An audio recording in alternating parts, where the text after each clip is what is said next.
Assalamu alaikum wa rahmatullahi wa barakatuh. Is my voice audible? Yes, sir. Yes, sir. Yes, sir. Okay, great. Very good. Alhamdulillah. So we are discussing the key performance indicators since the last few weeks. Alhamdulillah. So last time we talked about certain classroom routines and rules that we need to set in our classrooms. We also need to understand that during the process of teaching and learning in the classrooms, it does happen at times that we have teaching moments, what is called as teaching moments, or in other words, moments of tarbiyah. Tarbiyah is not necessarily done when there is a diniyat book in the hand and the teacher uses diniyat book and teaches it in the diniyat class. Text that is there written in the diniyat book is taught in the diniyat class. There is one form, one way of doing tarbiyah. Yes, obviously in most of our schools we have diniyat class and diniyat textbooks and we teach. That is all fine. But during the process of teaching and learning, we find occasions wherein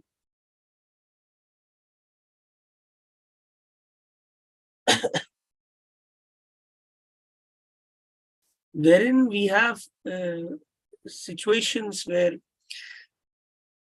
circumstances evolve in such a manner in the classroom that the teacher has to come up with due intervention. The teacher has to come up with due inputs at the right time, at the right occasion. Say, for an instance, small things, like for an instance, teacher is in the classroom and the students are maybe fighting with each other, or maybe a student is poking a pencil to another student, right? Or maybe a student is pushing another student. Now, these are occasions, these are circumstances which evolve every time in our classrooms. When someone is fighting or someone is abusing, a child might be abusing, or a child might be ill-treating, mistreating some other child. Anything could happen. Now, these are occasions wherein you have to ensure that you give in the right intervention on such occasions. That is of paramount importance. And true value inculcation happens during these times. You can't say that teaching values is the calm of the Maulana. Teaching values is the work of the value education teacher, the Maulana, the Ustad, the Hazrat. Why should I interfere? I am a science teacher, I am a geography teacher, I am a maths teacher.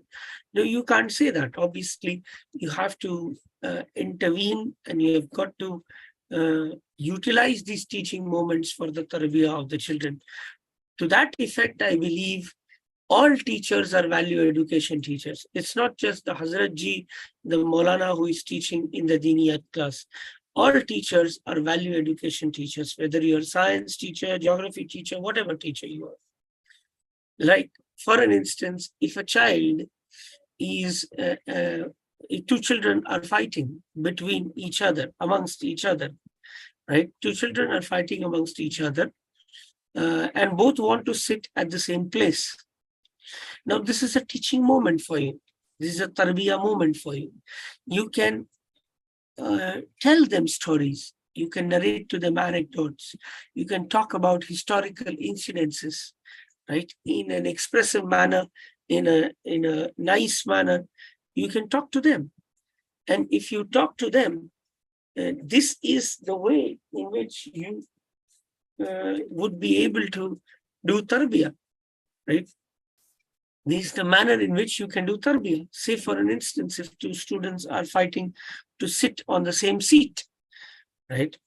One child wants to sit on the same seat, and the second child also wants to sit on the same seat. I want to sit here. This is my seat. Now, you can narrate to them the incident of the Battle of Yarmouk. In the Battle of Yarmouk, there were 3 Sahaba, right? The 3 companions of the Prophet Muhammad sallallahu alaihi wasallam, who were very much injured. They were on the verge of dying, right? All 3 of them. And someone brings water to the first one, and the first one says that my brother, he's not directly biological brother, but he's a brother in the sense he's another human being who is his brother. He's a brother in Islam, he's a brother in humanity, right? My brother out there close by is also very much injured. He might need water more than I do, so go and give him water. So this person goes and gives him water, offers him water. And the second person says, no, there is another third person. I can see another person there. My brother, give him water, right? And maybe he needs water more than I do. So now he takes the water and goes to the third person. And the third person, by the time he reaches with the water to the third person dies. He is no more. Then he comes to the second person, and the second person is no more. And then he comes to the first person, and the first person also dies. The first person is also no more in this world. So what do we learn out of this example? Out of this example, we learn that we must, as citizens of our country, as part of our community, as caring and concerned people, right? We must be concerned about each other. We must, as Prophet Muhammad sallallahu alaihi wasallam said, that we must love for others what we love for ourselves. We must like for others what we like for ourselves. Now, this is such a beautiful sabak. This is such a beautiful lesson, right? भाई दूसरों के लिए वही चाहो जो आप अपने लिए चाहते हो. It's so beautiful, right? So if you, and in an expressive manner, in a manner in which a story should be narrated in an expressive manner, if you narrate this story, what happens is the students get impacted, right? The students feel that their thinking is being changed, is being altered.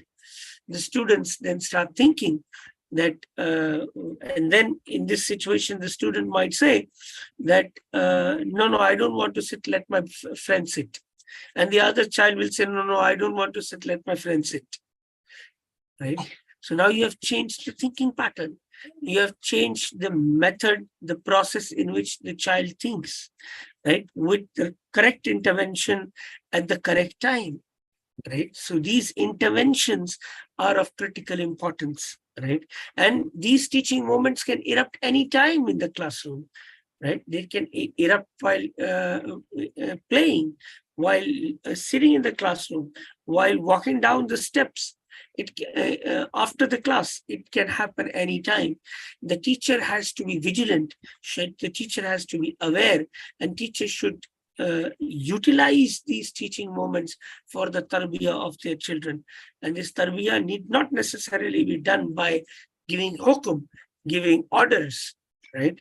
Tarbiyah should be done by transitioning their heart, by changing their hearts, by touching their hearts, right? By moving them in such a manner that an internal transformation occurs in the child, and that is true tarbiyah, right? So we must understand that whenever we find these teaching moments, that is the true, that is the real occasions where values can be inculcated, right? Value inculcation is therefore of critical importance, right? Now, connected with this topic of value inculcation is how we inspire students, because education is a process of inspiring, right? If we don't inspire them to achieve big things, if we don't inspire them to become better human beings, then our process of education is naqis. Our process of education is incomplete, right? So we must inspire them to achieve greater things. There is a school in Bombay, Saint Stanislaus. Their logo, they write in their logo, born for greater things. And every day in their assembly, they remind the students that each one of you is not born just to live a lowly life. Each one of you is born for greater things, is born to achieve something big. So this affirmation, this inculcation of this idea that you are born for greater things. You're not born for the common mundane things. You're not born for lowly things in your life. You're born for greater things, right? Now, this concept of having higher goals in life should be ingrained in the students, right? And many a times students will come up with problems. The students will throw tantrums, right? The students might misbehave, right? Students might ill-treat. This may happen because students are students at the end of the day. But it is our responsibility to counsel them. It's our responsibility to reform them. It's our responsibility to inculcate values at the right time, right? As I talked about teaching moments, right? And these teaching moments have to be utilized to transform children, to transform their hearts, right? To transform the way they think. Many a times we find that students uh, throw tantrums, or students misbehave, or are not behaving in an ideal manner. Many a times it is because of their family situations. Many a times it is because of maybe the trouble that they have in their families, the conflicts between husband and wife, the father and the mother. That could be sometimes the reason why the student is disturbed, right? It is our responsibility. It is our duty to understand. It is our duty to have a personal rapport and connection with children so that we understand what their problems are, what their challenges are, right? And these are important aspects of being an effective teacher, right? पुराने जमाने में होता था, in the olden times we used to have situation where you used to have a murshid who used to train, who used to counsel, who used to develop and nurture the habits and the thinking patterns of the salihin, right, of their students, right? It used to happen. But today's world, that kind of relationship between a teacher and a student has evaporated, right? Earlier, teachers used to visit the homes of the students, right? They used to have a personal rapport, a personal connect with the students, right? Today, teaching and learning has become a commercial activity. You pay fees and I teach you, right? And that too, teaching is only that of skills. They teach you skills of mathematics, skills of science. The aspect of tarbiyah has kind of evaporated from the consciousness of teachers as well as parents as well as students. Everyone is thinking that teaching is a process which is bought, a service that is bought by paying fees, right? Unfortunately, that is reducing the idea of teaching and learning to a very low level, right? The process of teaching and learning is much higher than a mere transaction between individuals. One is paying and one is giving service. Teaching is far greater, far more intense, and far more valuable process. That is what teaching is, right? So it involves counseling, it involves reforming students, it involves inspiring students, right? It involves positive reinforcements that we can give to students, right? Encouraging students. right? Many a times there are students that are not good in academics. There are students sometimes who are not good in sports. There are students that are not good in extracurricular activities. But you will still find in every student something useful that you can encourage. You'll still find some quality, some trait, some characteristic in the students, in every student, right? Maybe they're good in drawing, maybe they're good in negotiating, maybe they are good in taking initiative. Something or the other you will find in every student. You've got to praise that. You've got to encourage that. You've got to pinpoint that particular trait or characteristic of the child and praise it, right? You've got to encourage every child.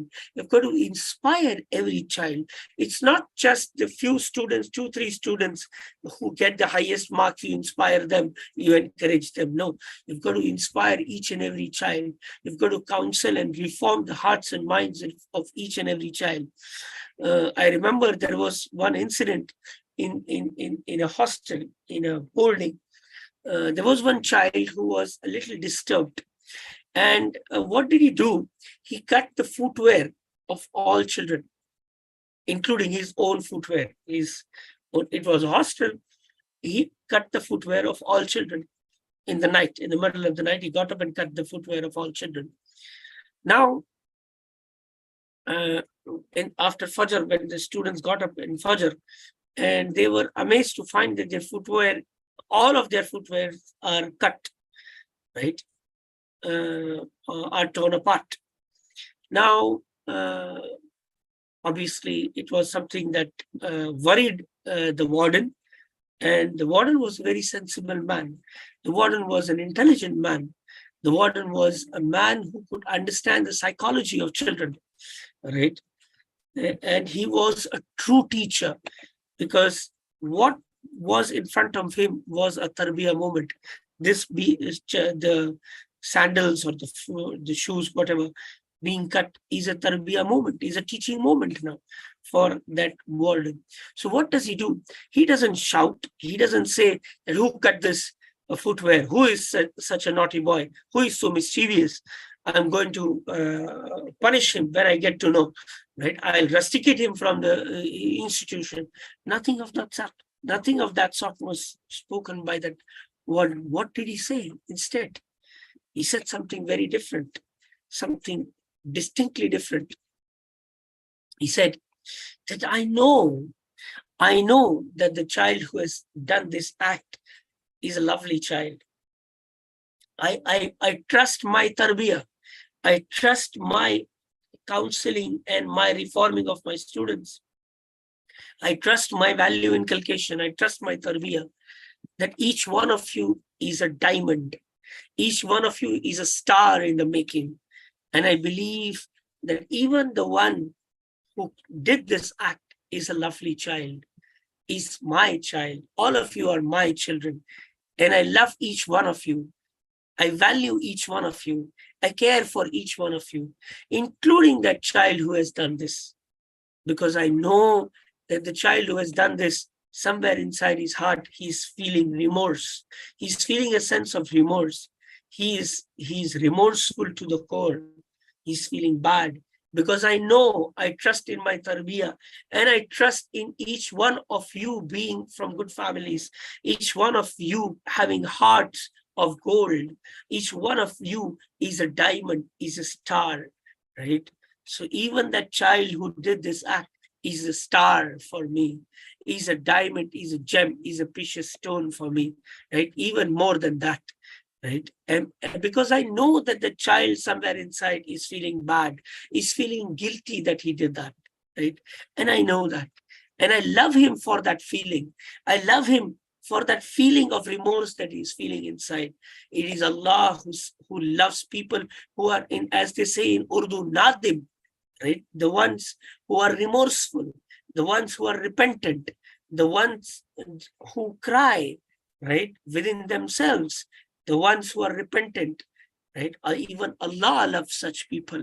Allah is happy and pleased with such people. So I'm sure that the child who has done this is feeling repentant inside in his heart. right?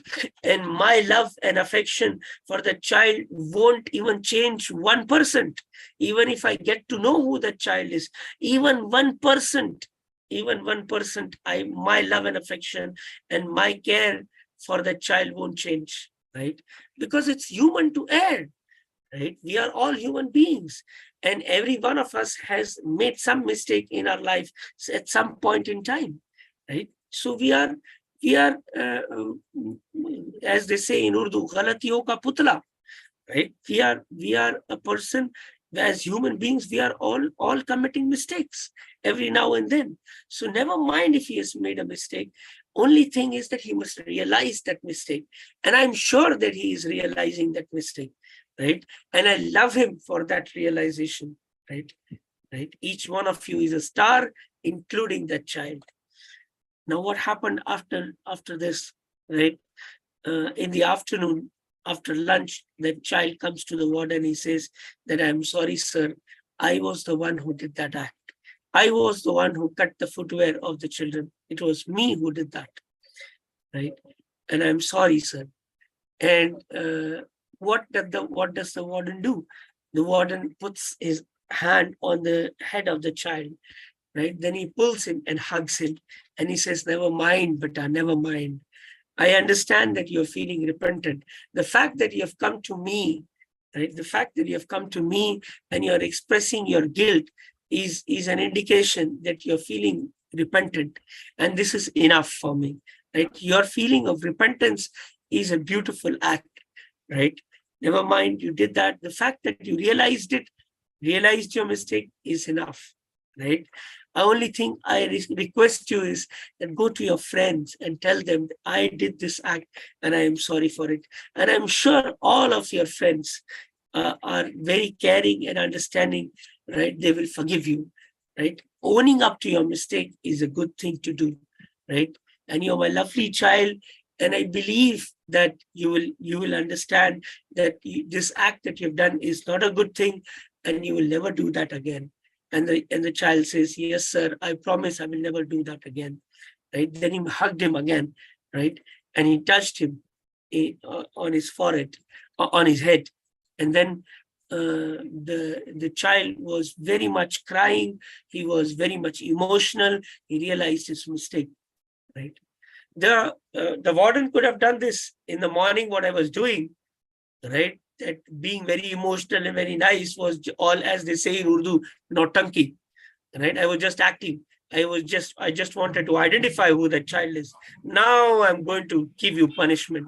Now I'm going to punish you. Now I'm going to take you to task. Nothing of that sort, right? Nothing of that sort. He was very nice and he was very encouraging. This is how values are inculcated, by touching the heart of the students, reforming the hearts and the core of the hearts of the students. This is how you reform the children. This is how you instill values in the hearts of the children. Now, why was the child doing this? Why did the child do this? Because he was an average child. He never excelled in academics, right? He never got 90% marks in academics. He didn't excel in sports, right? He was not excellent in sports. He didn't excel in any extracurricular activities. So he never got encouragement from any quarters. No teacher used to particularly encourage him. No teacher used to give him a lift in any form, in any sphere, in any field, because he was not excellent in anything. Right? He was not excellent in sports. He was not excellent in academics. He was not excellent in oratory or elocution competition. He was not excellent in any extracurricular activity. But right, he's also human being. Something or the other he will have which you can encourage, which you can give a lift to that child, right? So he was mentally disturbed. At his home, there was a problem because his parents used to quarrel. So he was disturbed because of the circumstances at his home. In the school, he was not getting encouragement by any teacher. At home, he was not getting encouragement of any kind. So he was getting disturbed. And because of this disturbance, he did this act. So how are you going to counsel the child? By touching the child's heart, not by ridiculing, not by dictating terms to the child. Not a true value education and true tarbiyah doesn't happen by dictation, right? It doesn't happen by ordering students, right? It doesn't happen by insulting students. It doesn't happen by embarrassing students, right? So these are things that a good teacher should understand, right? So when we talk about key performance indicators, one of the good indicators of a good teacher is that she utilizes teaching moments. She utilizes teaching moments to teach the students, to inspire the students, and to instill values in the students, right? I am running out of time. We will continue next Saturday. Jazakumullahu khair. Wa akhiru dawana.